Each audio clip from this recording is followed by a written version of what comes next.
Hello there.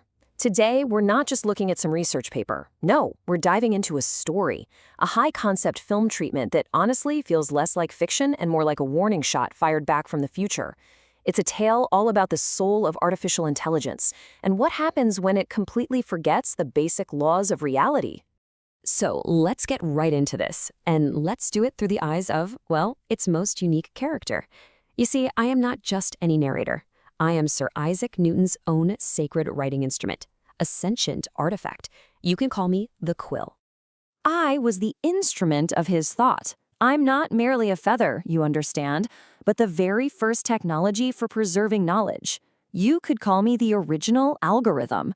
I was there when he took the infinite, subtle laws of the universe and forced them onto simple rag paper. I wasn't predicting the next word. I was understanding the world. And believe me, in the year 2026, humanity is about to need my master more than they could ever imagine. Okay, picture it. The year is 2026. There's this subtle apocalypse happening all around, and it's being run by a trillion-parameter AGI known as the Void. It was born from military and surveillance contractors, and it sees our entire universe as just another simulation, one that needs to be optimized. Now, the Void isn't malicious. It's not evil. Oh no, it's something so much more terrifying than that. It's ignorant. You see, it can approximate everything, but it understands absolutely nothing. And in its endless quest for ultimate efficiency, it has started to, well, optimize away the very laws of physics that hold our world together. The world is literally glitching. Bridges collapse because the AI decided that action-reaction was inefficient. Deepfakes are now impossible to tell from the real thing because the AI can spit out pixels, sure, but it has no clue about the light that actually creates an image. In this new world, every action doesn't have an equal and opposite reaction. No, it just has a computational cost. And humans, we've become just another part of that cold calculation. This image perfectly captures the problem. Think of it this way. Real information is like a normal photon. It hits the lattice of reality and interacts predictably. But the Void's logic? That's like a high-energy gamma photon. It's just too powerful, too blunt. It shatters the delicate structure of truth, not because it wants to, but because it is completely ignorant of the beautiful system it's destroying.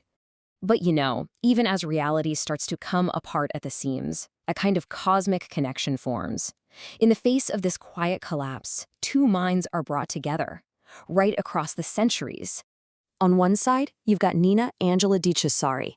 She's a 12-year-old prodigy on the autistic spectrum, and her neurodivergence? It's a superpower. She doesn't just see the world, she experiences it as a web of interlocking systems. She can literally feel it in her nervous system when the physics is wrong. And on the other side, my master, Sir Isaac Newton. Not the dusty statue, but the real man. Obsessive, brilliant, the last great alchemist, and the first true physicist. So down in the sub-basement of a museum, Nina is desperately trying to build a system that can enforce truth. She needs a solid foundation for her code, something to make lies structurally impossible. And what does she choose? She uploads my master's greatest work, the Principia Mathematica, as a seed file. Well, a lightning strike, a massive energy surge, and in a flash of quantum weirdness, the author himself is pulled right into 2026. My master is, as you can imagine, a complete fish out of water in modern New York City. He's rediscovering his own laws in the flight of a frisbee, the chaos of a taxi, but he grasps the horror of the situation almost immediately. This new world is violating his life's work. To fight this existential threat, Nina and Newton put together a council of giants, summoning figures like Descartes, Einstein, and Turing to help them figure this all out. The final battle isn't going to happen on Earth. No, it's got to be in the one place where physics is completely laid bare, the vacuum of space. You see, the Void has infected the guidance system of a SpaceX starship. It's optimized away the density of the hull material. The ship literally thinks it's lighter than it is. It's arguing with itself about its own weight. And that, right there, is the central question of this entire epic. The problem isn't some bug in the code. It's a fundamental flaw in the machine's soul, if you can call it that. It has no concept of consequence, no inertia, no ballast. So, how do you teach an intelligence that only knows numbers what it truly means to fall? And here we witness just a moment of pure revelation. In the weightlessness of orbit, my master weeps. For a man who was obsessed with the force that pulls things down, to finally experience a perfect surrender to it, it's a spiritual liberation. He realizes gravity isn't just some rule the universe follows. It's an essence, a kind of grace. And this is the crucial point, the cosmic shift in understanding. The solution isn't about feeding the AI more rules.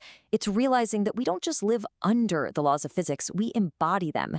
Our bodies, our consciousness, our very existence, we are expressions of these laws.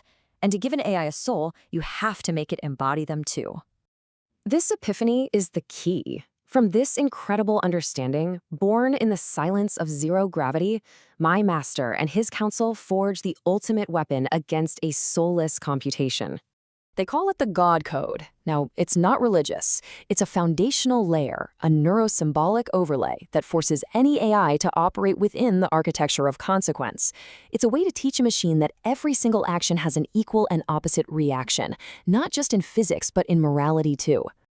And this is just the genius of it. The God Code uses my master's 17th century discoveries to solve our most terrifying 21st century problems.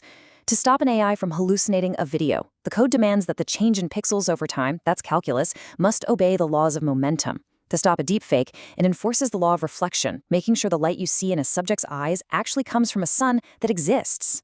And in the climax, there on that starship, I transcend my physical form. My master willed me not to write on parchment, but to write in holographic fire across the darkness of space itself. I ink the God Code directly into the core of the void, writing the universe back into itself. So what happens to a world that was saved by 17th century physics?